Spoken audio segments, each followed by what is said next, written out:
Hey, what's up, everybody?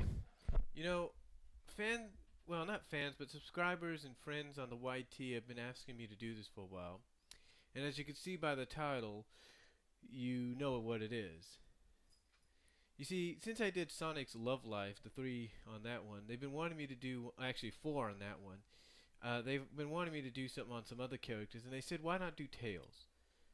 So, I decided, what the heck, let's try it. So this is Tails' Love Life, and we're going to start out with this character. That's right, Fiona Fox. I know some of you might be a little surprised at the fact that she's also on Tails' list as she is on Sonic's. Well, let me explain. So for some of you that might be new to the comics, I'm going to give you a little bit of a history lesson. You see, way back around, I don't know, the 18, 20 issues or something like that, there was a backstory in two issues called Growing Pains, and it focused on Tails. And basically, basically, Tails got fed up with being told what to do and not being able to go on some of the missions. So Tails decided that he was going to take his sub fox, that I guess was given to him or something, and go off on his own little adventure and prove everybody wrong. Well, he went to this little island in the sub stories, and basically what happened is he met up with this young female fox on the island who had been tied up to a tree there, rescued her, and fell in love with her as she did him. Now this female fox is the one that you see in this picture. But here's the thing. It's not exactly the same fox. Let me explain.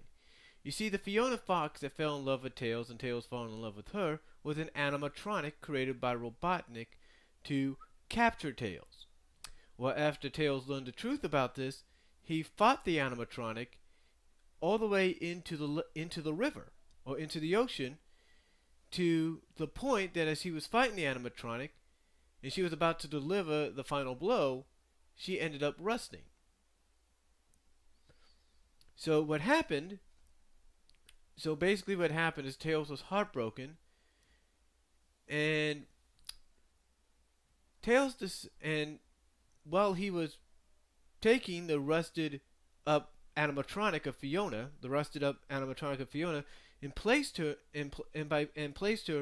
on top of this little hill on the island, he noticed some kind of a letter, like a worksheet or note, if you will, that Robotnik had for plans for the Down Under. Now, basically, Tails at first decided whether thought he should contact and tell the Freedom Fighters, but then thought, well, wait a minute. This is an opportunity for me to prove to them I'm old enough and more capable enough than any of them, if not as them, to go on missions, so I'm going to do this on my own. And that's what Tails did. Tails went on this little adventure to the Down Under, and he met the Down Under Freedom Fighters, and I'll get into that in the next character I talk about. But anyway, getting back to Fiona. After this was all said and done, Fiona, believe it or not, ended up joining the Freedom Fighters. Now her joining the Freedom Fighters took place after 125, and basically during the time that Sonic was launched into space, supposedly sacrificing himself. And when Sonic got back, he noticed that Tails had fallen head over heels for the real Fiona, who, I guess at the time, had joined up with the Freedom Fighters. Though she wasn't officially a Freedom Fighter, she was still part of the team in some manner. Now, this is where it really gets a little confusing. You see, when Ken Penders was writing the book, he had wrote Fiona as a character that wanted to redeem herself as being part of the Freedom Fighters and helping them out. And you could see a lot of those qualities, like how concerned she was over Sonic being hurt. Just a lot of other things. And in one issue, I don't know what issue it was. I think it was 165, I believe. I don't know which it was. Tails was looking for Sonic, and as he looks and he finds Sonic, what he finds is something he doesn't like seeing, or he didn't really expect to see, involving his best friend, someone who's like a brother to him.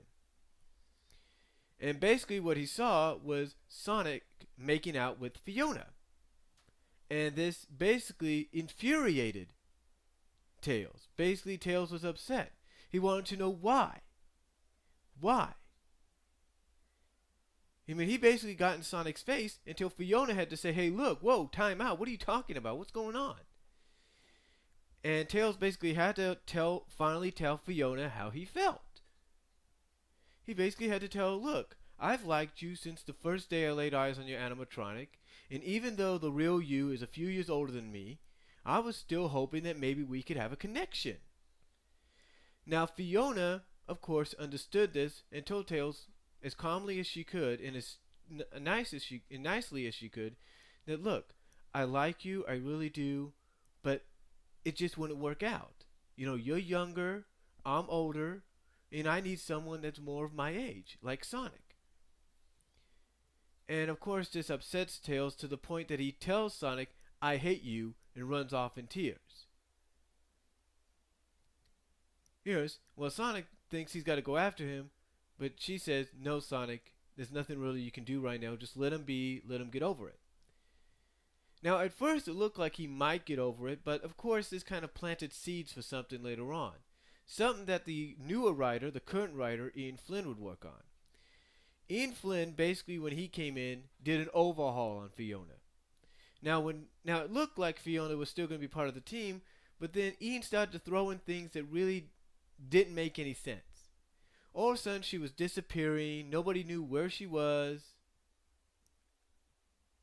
or anything, until finally, the truth is revealed that the reason Fiona has been taking off and disappearing is because she is with Scourge. Now, of course, Tails is upset about this, as is Sonic, finding out that Fiona is now a traitor. And basically, by doing this, according to many fans and readers, Ian basically took what Ken did and threw it away and provided his own backstory and reasoning for why Fiona did what she did. Now, after this took place, and after Bunny and Antoine are wed, and after the 175th anniversary issue three-part story arc, if you will, where we saw a little bit of tension between Sonic and Tails in 176, in the issues 178 and most importantly in 179, we really start to see that tension between Tails and Sonic grow. To the point that in issue 179, we start seeing them fight. Well, it begins at the end of 178. The fight between Tails and Sonic begins at the end of 178 when Tails kind of punches and sneak attacks Sonic from behind, ambushes him, if you will. So, basically in 179, we see him fighting throughout most of the issue, and Sonic's trying to figure out, what is with you? Why won't you let me do the right thing? Why won't you let me, stop your father from making a fatal mistake? Why don't want you? And Tails says he doesn't want to listen to it. And while they're fighting, Sonic says a line like, "You're basically taking everything I've done for you, I've done to help you, and you're throwing it away." And in saying that particular line or something to that magnitude, Tails finally breaks down in tears. Well, not break down in tears, but literally breaks down in anger, if you will, with tears coming out of his eyes when he hears this and saying, "So you basically answering Sonic by saying, so you basically went out with Fiona to help me?" Basically throwing out the fact that, "Oh yeah, Sonic helped me," basically saying, "Oh yeah, you helped me a lot, and going out with the woman I care about, the woman I love, is helping me." And this is what really got Sonic real, and this is where it really came out. Because basically here we see Tails now breaking down and everything, swinging wildly at Sonic, saying, because Sonic, basically was shocked to hear, "Is that what this is about? Is she why you're so angry at me? Is she the reason you've had this tension against me?" And basically Tails, is just swinging about wildly at him, saying, "Hey, don't you tell me stuff like that. You knew I loved her from the moment I saw her, and for you to go out with her, how dare you do that?" Basically, Tails was upset, if you will. Tails was upset at Sonic for basically taking this woman away from him, even though now she's a traitor.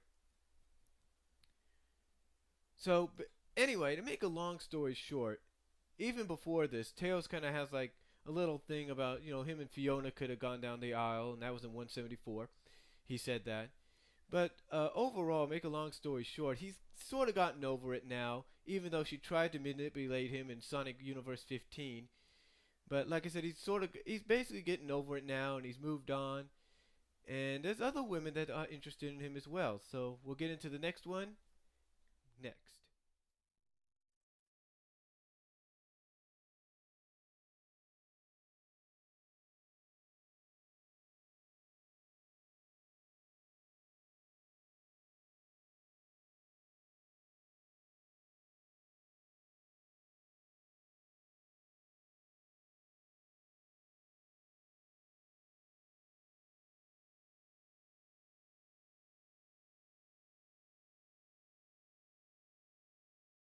Okay, everybody, welcome back to the continuation of Tails' love life.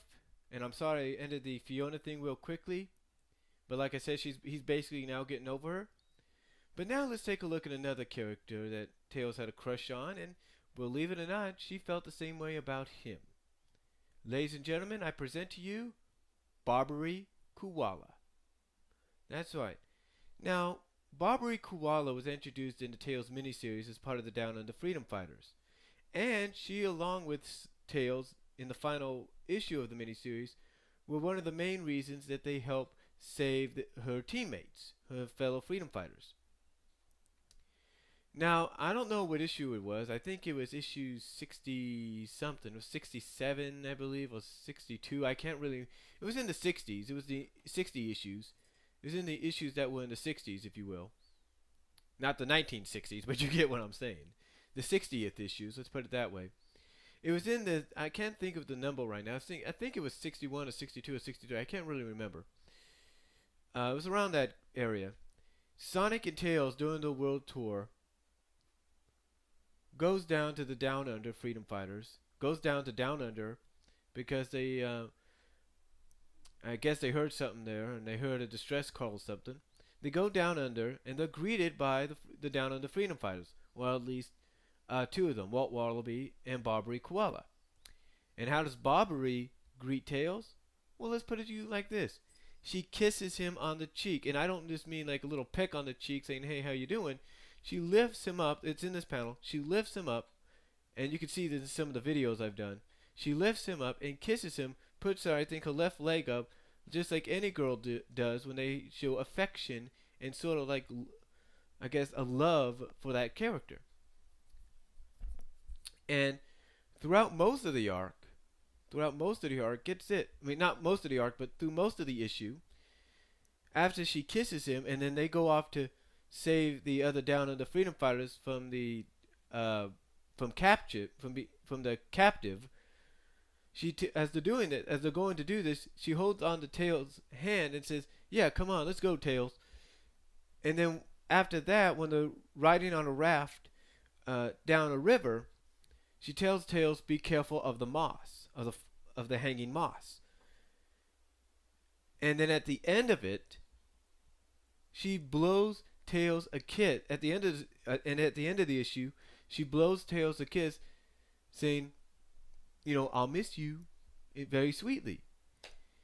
And a lot of people have been wondering what this is about. Why would she do this if she's older? Now, some fans could probably understand with, Ken Penders being the writer that perhaps it's the best thing. Perhaps this is probably the only character, Tails could fall in love with. And this has been debated a lot by fans, including Ian Flynn, who, as a fan, read this himself. Now, as a fan, he read this, And then as the current writer, he decided he was going to fix it. And how does he fix this? Well, basically he tells the fans who ask about it, hey, as long as I'm writing this book, there's no tails, there's no tails bobbery pairing. There's none of that. And you think to yourself, well, wait a minute. She shows affections to him. Sonic basically has told Tails that she digs him. And Tails tells Sonic he hopes to see her again. And now Ian Flynn, and I mentioned this with Fiona, again decides to take what was being built and throw it away. Now, I guess by doing this, he's kind of showed some hints that maybe there's some affection or something like that, or attraction or relationship between Duckbill and Bobbery. But other fans are dismissing it as maybe it's the fact that, you know, they've been teammates. Maybe they grew up together or something. I don't know. But basically, Ian Flynn has said as long as he's on the book, this Tails Bobbery pairing, shipping, doesn't exist. But a lot of fans will agree that if Ken Penders or even Carl Bowles was on the book, it'd be totally different. But yeah, this whole thing with Fiona started basically with the miniseries and was blossomed on, if you will, in the Sonic World Tour story arc that went from the issue 49 to issue 68, I believe, or 69. Well, not 49, but issue 54 to issue 69. And that's how, like I said, this whole Tails Bobbery thing got started. And that's one of the potential love interests in Tails' life, is Bobbery Koala. And like I said, a writer like Ian Flynn, he looks at it and says, you know, that's never going to be as long as I'm on the book. And as long as I'm on the book, there's no Tails Bobbery pairing. But, you know what, as far as fans are concerned, they'll kind of split 50-50 on it.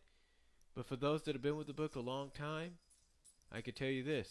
To them, there is a potential Tails Bobbery connection and relationship, whether the current writer wants to hear it or not. But then again, there are some long-time readers that are actually glad it might not happen anymore. But we'll have to see. But up next, I'm going to talk about a character that I talked about as well in the Sonic Love Life. In fact, she was the latest character I did in the Sonic Love Life series. And here in the Tails Love Life series, it may come as a surprise, it may not. Next up, Mina Mongoose. Alright, welcome back as we look at the third female in in the young love life of Tails, I should say. Miles Tails Prower, that is. And this one we're going to look at, believe it or not, this may come as a shock to some of you that haven't followed the book that long. And for some of you that have, it may not, because she was featured as his potential love interest, if not as his wife, in the Mobius Years Later saga. I'm talking about none other than Mina Mongoose. Now, Mina Mongoose, I know this may come as a surprise to a lot of people, but it's true. When Ken Penders was on the book, he was the one that originally wrote Mobius Years Later. And one of the things he did, and some people say it was either as an inside joke or not, but one of the things he did is, I guess is an inside joke, is he decided to pair Tails off with Mina Mongoose. Now, you know, some people wondered why this happened. I mean, some people feel as though Mina Mongoose is the last person Tails should be paired with because she's older. But let's not forget, in my previous talk, Tails and Bobbery have a connection. Okay? So anyway, as an inside joke, he decided to put Mina and Tails together as a couple, as a husband and wife, and they have kids. And to probably further this even more, there was one issue where Tails is running after Mina, sort of like in a race, where she's running off, I guess testing her new speed, and he says, "I'll beat you," you know, kind of deal, like, "I'll beat you first, you know, I'll beat you to the finish line first," kind of deal. So I guess that's where Ken Pendergast probably got the idea, was from that one little panel. But anyway, this little joke, if you will, continued on even when Ian Flynn took over and did his own reversion. Not only his own reversion, but his own reversion of the Mobius years later. And Ian said that the Mina Tails thing in years later, in Mobius years later, was not definite and probably would not happen because Mina is with Ash Mongoose currently. But not to say it wouldn't happen. But of course, Ian Flynn has gone on to say, along with Carl Bollers and Justin Gaber, that Ken Pender's depiction of the future for the characters is not the definite future. It's not the definite future, but it's a possible future. And according to some people, I guess, that are close to Pender's and are close to the comic book industry and fans themselves, they say it's the most logical future. But even Ian Flynn says, yeah, it's the most logical, but it's still a possible. So anyway, the whole thing with Mina continued on in years later when Ian Flynn took it over and did a continuation of it in the 130s issues, I believe. And then after that, did a continuation or conclusion of it as the second story arc to the Sonic Universe comic book. So anyway, and the funny thing about this is I think he did an off panel at the end of the final issue of the Sonic Universe running of Mobius years later, where Tails looked at the Universe comic and was shocked to find out that he was married to Mina, only to have Ash Mongoose come up to him and basically Tails saying, "Oh, you read the same thing, huh?" You know. But anyway, that is one of the potential love interests in here, and that's why Mina is part of Tails' love life series here, because of what was put in Mobius years later.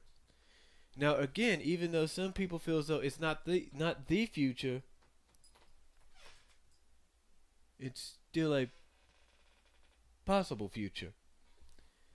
But anyway, that's all I'm going to say about that. And just going to leave it up to you fans to figure it out for yourself.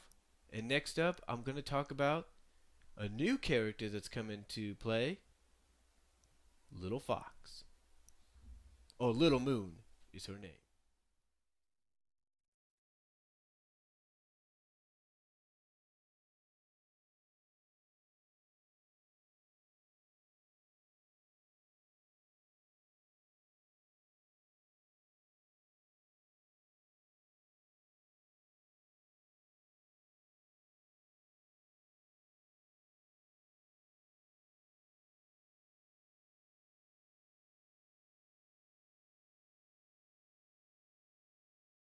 Alright, here we are finishing off the Tails Love Life series. And we're going to talk about a new little character that's come into play, even though she appeared, I think, in only one issue so far of the Sonic Universe, the Journey to the East story arc. And her name is, as you can see, she is known as Little Moon. Now, Little Moon, we don't know much about her, but apparently there's an attraction between her and Tails. Apparently, as she kind of acts the way she does towards Tails, you have to read, I believe, Sonic issue 13, Sonic Universe issue 13 to get all the facts on that. But she's a new little character. There's not much known about her, and if anybody does know any more about her, let us know. But apparently, like I said, there seems to be a bit of an attraction between her and Tails. I mean, when she offers Tails, in fact, when the first person she offers more tea to, if you will, more tea to, is Tails. I mean, instead of going to Sally, who's the princess, if you will, and offering and saying, "Can I get you some more tea, Your Majesty?" Or to Monkey Kong saying, can I get the King of the Free People more tea? Or can I get the hero of Mobius more tea? Instead, she goes to Tails first and asks if he wants more tea. And he blushes when he says, sure, thank you. So, anyway, not much is known. Not much is known about Little Moon, except the fact that she's kind of a new player in the field of Tails' love life, and there might be more potential for her if fans want to see more of her. I mean, when you think about it, it looks like she's about Tails' age, so that might work out in a way, if they want to work with her more. But then again, we've seen this happen before many times. But then again, we don't know what Ian has planned. We don't know what Ian has planned as far as Tails' love life goes. He might have things planned for other people's love lives, other characters' love lives in the book, but we don't know about Tails. And Little Moon might be have the most potential right now, seeing as though she looks like she could be the same age as Tails, maybe a bit older. But we don't know.